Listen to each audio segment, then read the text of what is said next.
Are you an emotional eater?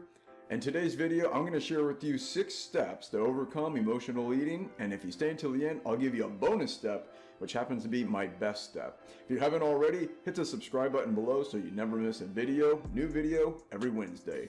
My name is Kevin Burciaga, and I show entrepreneurs and professionals how to become the healthiest and most productive versions of themselves. Let's get to it. Step number 1, accept that you're an emotional eater, and everyone else is too. There's no such thing as somebody who only eats purely out of hunger. I wish I could say the same for myself, and that I only ate when I was absolutely hungry, and I only ate the exact portion that I needed at that one time. But even I don't do that. Everybody's an emotional eater to some extent. People eat out of joy, for entertainment, out of stress, boredom, fear, whatever it is. Nobody eats 100% physiologically. We're humans. Food is part of our culture. We eat out of for many different reasons, and that's perfectly okay. What you don't want is to let emotions completely dictate how you eat. That's where you get into trouble. Step number 2, identify the emotion that triggers you the most. People eat for any reason, it seems. It could be a wedding and people will have a cake. It could be a funeral and people will have a potluck. It could be 4th of July. It could be New Year's Day. It could be Christmas, Thanksgiving, birthday party, anniversaries, whatever. There's always some reason to eat, drink, and be merry. We're humans. That's what we like to do. But you need to identify that one emotion that triggers you more than anything. Maybe it's relaxation. Maybe you want to feel relaxed at the end of the day. You come home from a long day and you just want to watch a movie and eat Ben & Jerry's. I don't know. It could be stress. A lot of people eat out of stress. That's pretty typical in today's society. Why? Because food is very convenient, it's very accessible, and we can eat it at will, and it provides that temporary relief from the emotion. So when you eat sugar and flour and a combination of fat and sugar, that seems to be the best. It calms our brains down. We feel a little better, and it relieves the stress only temporarily. But everybody's different, and you need to identify that one emotion that triggers you the most. Step number 3, assess the emotion and have a conversation with it. I talked about this in my video about sugar cravings, and I said that you needed to kind of grapple with that craving. You needed to deal with it. You needed to talk with it.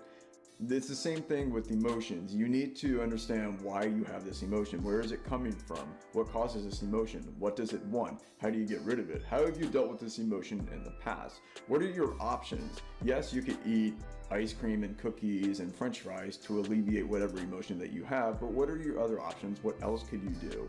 So my first question for you is, which emotion triggers you the most? Is it stress? Is it fear? Is it boredom? Is it joy? Let me know in the comments below. Step number 4, don't try to get rid of the emotion. I know this seems kind of counterintuitive because a lot of the advice out there says how to get rid of these emotions, how to get rid of negative emotions. Well, part of life is these negative emotions. If you want the highs of life, you also have to have the lows. That's just the natural cycle of things, and you can't use food to get rid of an emotion. At least temporarily you can, but then you just have more negative emotions in the future. That's why emotional eating really makes no sense.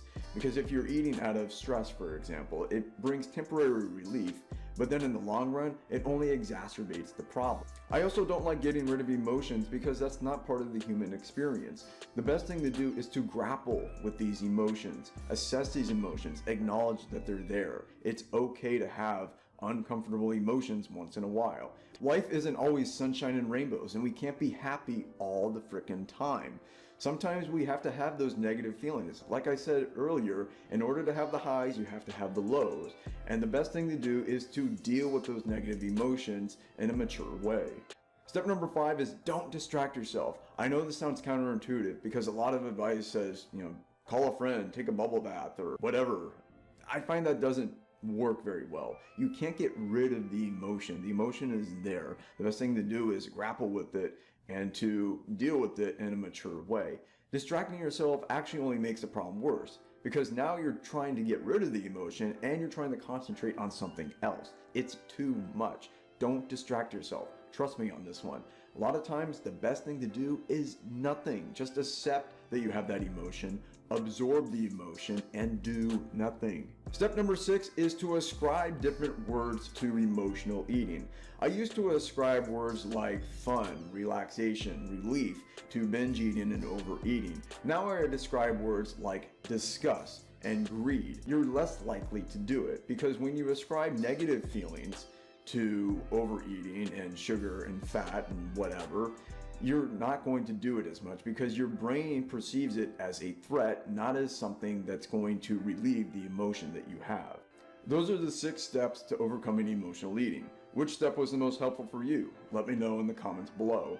If you haven't already, click the link in the description box to book your free one-on-one strategy session with me. Also, don't forget to join my free Facebook group, The Empowered Eater, where you can join other like-minded professionals and entrepreneurs. And because you stayed to the end, I'm going to give you a bonus step, which is also my best step. Step number 7, become an empowered eater. And here's what I mean. An empowered eater is somebody who makes decisions that are healthy in the long term, not necessarily in the short term. You sacrifice today for future gain. That's kind of the attitude of an investor, but that's what an empowered eater is, and that's what an empowered person is. You don't succumb to emotions and cravings and urges. You know that those are really unhealthy. You know that if you overeat today, you're really sacrificing the future, and that's not a really smart move. What you need to do is make decisions that are in line with your future goals. I'm not saying you should starve yourself and never eat. Empowered eaters and empowered people learn to grapple with their emotions. They learn to deal with their emotions in a mature way. They don't use distraction, they don't try to get rid of negative emotions, and they certainly don't use chemicals like food to deal with those negative emotions. They accept those emotions, they absorb them, and they deal with them. It's like having a difficult conversation with your spouse or your significant other. If you don't know how to deal with the issue, you're not going to say anything, and then the issue only exacerbates. If you learn how to confront the issue now, you can probably solve it. It's the same thing with negative emotions. You need to confront those emotions directly instead of running away from them. Mature people learn to deal with those negative emotions. Mature people know how to deal with emotions. Immature people don't. Immature people use chemicals and other distractions to get rid of those emotions, but only temporarily. Thanks for watching, and I'll see you next time.